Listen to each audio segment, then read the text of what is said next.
The moment the moving truck rolled up to our driveway, Darlene Huxley practically started foaming at the mouth. I mean that figuratively, of course, but by noon, she was working herself into such a frenzy that literal foam wouldn't have shocked me in the slightest. Within just 6 hours of our arrival in Heatherwood Pines, she had already managed to print and deliver 3 bogus eviction notices from her home computer, call animal control to report a so-called rogue emotional support cat terrorizing the neighborhood, and even attempt a citizen's arrest on my wife, Camilla, for the unforgivable sin of having an unapproved mailbox color. Then she made her biggest mistake. At exactly 3:47 p.m., there came a thunderous pounding at our front door. Through the frosted glass, I could make out Darlene's face, red, pinched, and vibrating with self-righteous fury. Flanking her like bodyguards were 2 other HOA board members. Her voice bellowed so loud it echoed across the cul-de-sac. "You have 48 hours to vacate this property, or I'll have you forcibly removed by whatever means necessary." I opened the door slowly, calm and collected. Then I reached into my back pocket and pulled out my badge. The gold detective's shield caught the afternoon light just right as I held it up at eye level. "Ma'am," I said evenly, "you just threatened a peace officer and my pregnant wife with illegal eviction and implied violence. Guess who's about to be forcibly removed now? My name is Detective Derek Morales, recently transferred to the supposedly peaceful suburbs of Heatherwood Pines after 7 years working narcotics in Dallas. This move was supposed to be a fresh start." Camilla dreamed of growing herbs, planting lemon trees, and enjoying quiet Sunday mornings on a wraparound porch. After years of stakeouts, wiretaps, and dangerous undercover ops, I was ready for that same peace. We'd found our dream home, a cozy 3-bedroom fixer-upper on Jasmine Court. The bones were solid. The neighborhood looked quiet, and we couldn't wait to rip down the atrocious 1980s wallpaper and make it our own.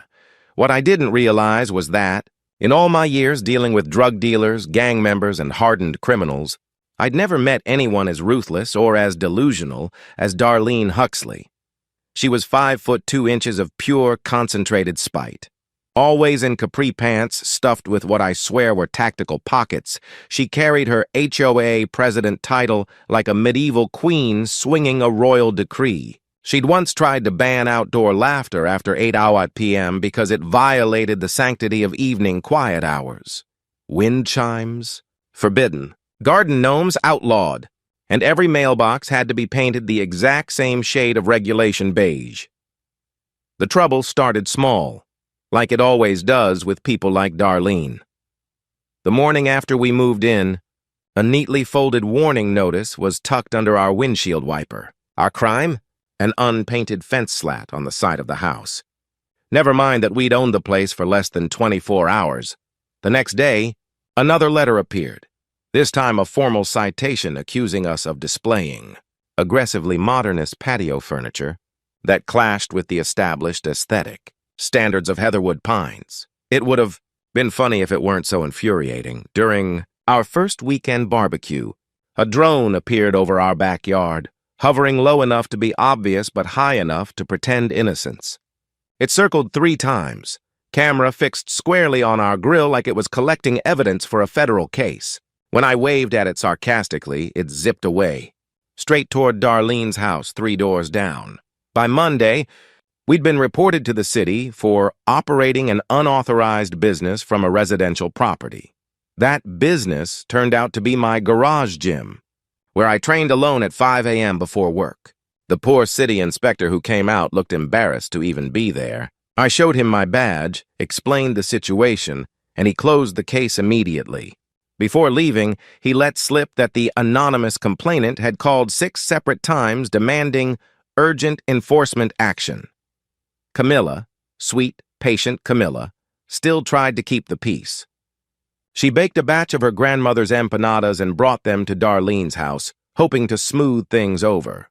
Darlene cracked open the door, looked down at the plate like it was a biological hazard, and said, "Ethnic foods are not welcome in Heatherwood Pines. They might attract undesirable elements." The way she said undesirable told me everything I needed to know about her brand of hate. Then came the porch cactus incident, the moment I realized we were dealing with something far beyond Normal HOA pettiness. Camilla had set a small, cheerful cactus in a hand-painted pot by our front door. It was maybe 6 inches tall, completely harmless. Within hours, a formal HOA memo landed in our mailbox, printed on official letterhead. It declared the cactus to be menacing vegetation, posing a clear and present danger to neighborhood children. The letter demanded its immediate removal and threatened daily fines of $100 for non-compliance. That's when I knew it was time to go on the offensive toward 2 decades in law enforcement. Teach you one vital lesson. Document everything. I installed security cameras around the property, legal, visible, and always recording. I kept every notice, every letter, every ridiculous photo that appeared mysteriously in our mailbox. Somewhere in the back of my mind, I already knew I'd need all of it one day. That day came. Sooner than I thought. It was a Thursday morning when I found an eviction notice taped to our front door with enough scotch tape to gift wrap an entire platoon's worth of Christmas presents. It was printed in Comic Sans, which somehow made it even more insulting, and accused us of violating 17 HOA bylaws. The document ordered us to vacate within 7 days and was signed Darlene Huxley, President, CEO, and Supreme Authority of Heatherwood Pines HOA. I brought it to my captain that afternoon, partly for legal advice, mostly because I knew he'd get a laugh out of it. He laughed so hard, tears filled his eyes, but then he grew serious. "Derek," he said, "people like that, they escalate when they feel cornered. Be careful." I should have listened more closely, because the following week, Darlene filed an official county complaint claiming Camilla and I were illegal squatters who had broken into the home and were refusing to vacate. She even forged property documents to suggest she personally owned our house through some imaginary HOA clause, and the pièce de résistance? A grainy, obviously photoshopped photo showing me pointing a weapon at concerned neighbors. The so-called weapon was clearly my leaf blower, with a fake pistol grip clumsily edited on. But Darlene's masterpiece came that Friday afternoon. She assembled what she proudly called the Community Removal Committee, herself, Stanley Garrison, and Beverly Peak. Stanley was a retired accountant who perpetually looked confused about where he was. Beverly, on the other hand, was Darlene's right-hand enforcer, the same woman who once measured grass height with a ruler during a thunderstorm. And that was the moment I realized this neighborhood war was only just beginning. They rolled up to my house in a golf cart decked out with HOA flags fluttering like it was some kind of deranged parade float. Darlene had even crafted a homemade badge, bedazzled with glued-on rhinestones, that proudly read, HOA Enforcement Division. I'll give her credit. The woman committed her delusions. With Stanley and Beverly in tow, she marched right up to my front door, pounding on it with surprising force for someone her size. Her voice, sharp and commanding, echoed across the cul-de-sac. "Under the authority vested in me by the Heatherwood Pines Homeowners Association, I hereby order you to vacate these premises within 48 hours. Windows cracked open. Curtains shifted. Faces appeared at every window on the block. "Failure to comply," she continued, "will result in forcible removal by any means necessary. I have the full weight of the HOA behind me." What Darlene didn't realize was that I had taken the day off from field duty but was still working, reviewing case files for an active investigation. My body cam was running, my phone was recording, and I just finished texting my lieutenant about another case. In other words, I was legally functioning as a police officer when she decided to threaten me and my pregnant wife. I opened the door slowly, locking eyes with her as the smug confidence drained from her face. Behind her, Stanley fumbled with his phone, clearly trying to film their victory, while Beverly gripped her clipboard like a shield.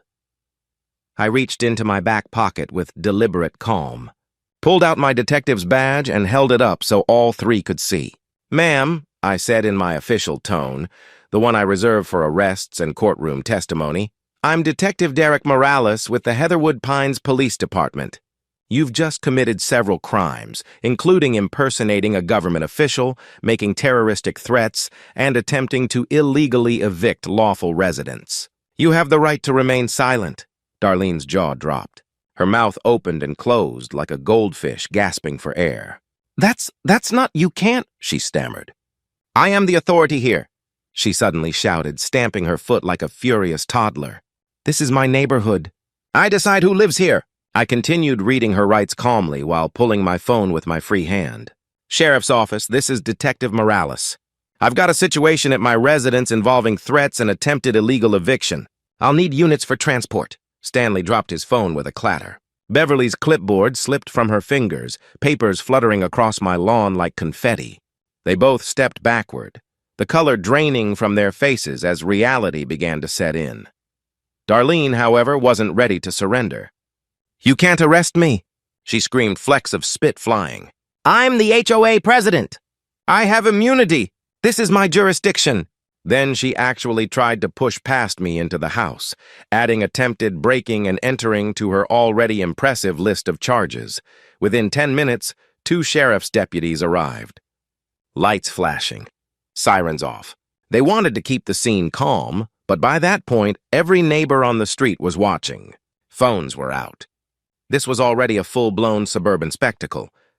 I handed Deputy Chen, a seasoned officer I'd worked with before, a flash drive I'd prepared ahead of time.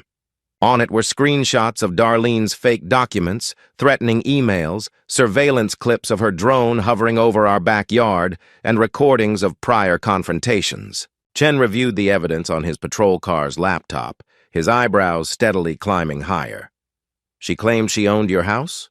He asked, disbelief thick in his voice. And filed official reports with the county? This is extensive. That's when Darlene made her final, glorious mistake. As Deputy Chen approached with handcuffs, she bolted, or more accurately, waddled briskly to her golf cart and floored it. The thing maxed out at maybe 12 miles per hour, but she drove it like she was in a high-speed chase. She made it about 30 feet before attempting a dramatic turn onto the sidewalk. The cart tipped, wheels lifted, and she went tumbling out in a flurry of capri pants and rhinestones, landing face first in her prized hedge. The same hedge she'd once fined a neighbor for trimming unevenly. The arrest after that was almost anticlimactic. Deputy Chen read her rights as she sat on the curb. Leaves tangled in her hair while the other deputy documented the scene. Stanley and Beverly were questioned, then released. It was clear they were followers, not co-conspirators. Still, they'd face their own fallout later. By evening, every second of the incident had been uploaded online from multiple angles. Local news picked it up almost immediately. The headline flashed across the screen that night. HOA president arrested for fake eviction scheme. The photo they chose showed Darlene being helped out of the hedge. Face red and eyes wide, her rhinestone badge hanging crooked. The segment even mentioned Camilla's menacing cactus, cutting to a close-up of the tiny plant with its red flower. The reporter could barely keep from laughing. The internet, of course, had a field day. Someone looped the audio of Darlene screaming, "I am the law!" and set it to a dance remix. The golf cart chase and hedge dive went viral on TikTok, racking up millions of views within days. Memes flooded social media. One showed her rhinestone badge overlaid with Comic Sans text reading, "Authority? Denied." Another featured a cartoon cactus wearing sunglasses with the caption, "Menacing Vegetation. Since 2024. Then came the legal consequences.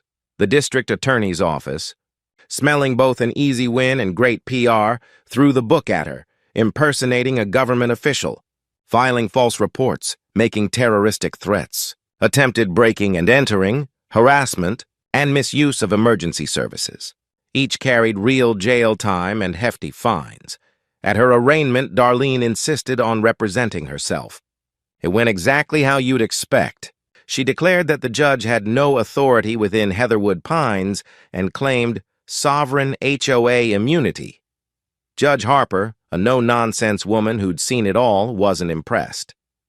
She held Darlene in contempt after her 6th interruption and appointed a public defender on the spot. Meanwhile, the HOA board scrambled. They called an emergency meeting the next day. Without Darlene there to intimidate them, residents finally spoke freely. Story after story poured out.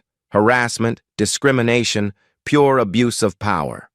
A retired teacher from Oak Street revealed how Darlene had fined her for hanging a pride flag in June.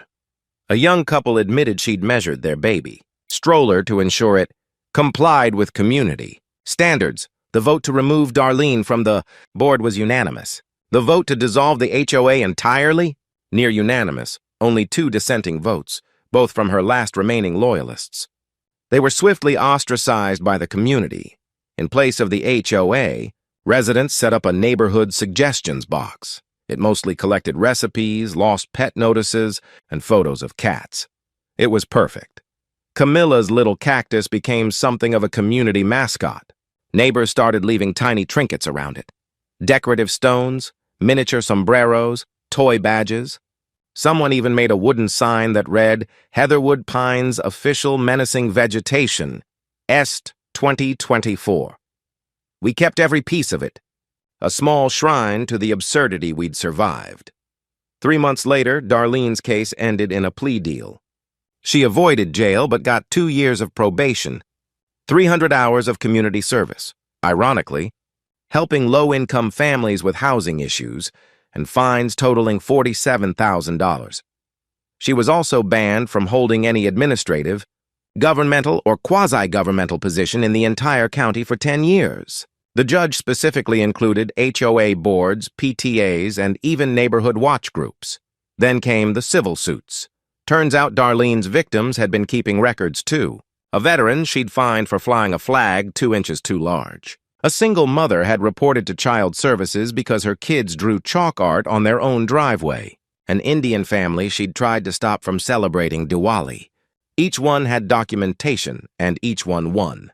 By the time the dust settled, Darlene had lost her house to pay legal fees and settlements. The once grand colonial she'd ruled from like a tyrant was auctioned off. In a stroke of poetic justice, it was bought by a mixed-race couple with 3 kids, 2 dogs, and a love for colorful yard art. They painted the front door purple and installed a 6-foot-tall garden gnome named Gerald.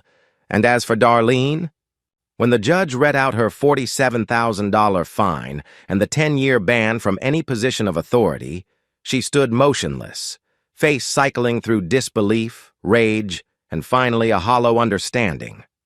She opened her mouth to protest, but no words came out. Her knuckles whitened on the defendant's table. She swayed slightly, whispered just loud enough for the court reporter to catch, "But I was the president." The gavel came down with a sharp, echoing crack, ending the reign of Heatherwood Pine's most infamous ruler once and for all.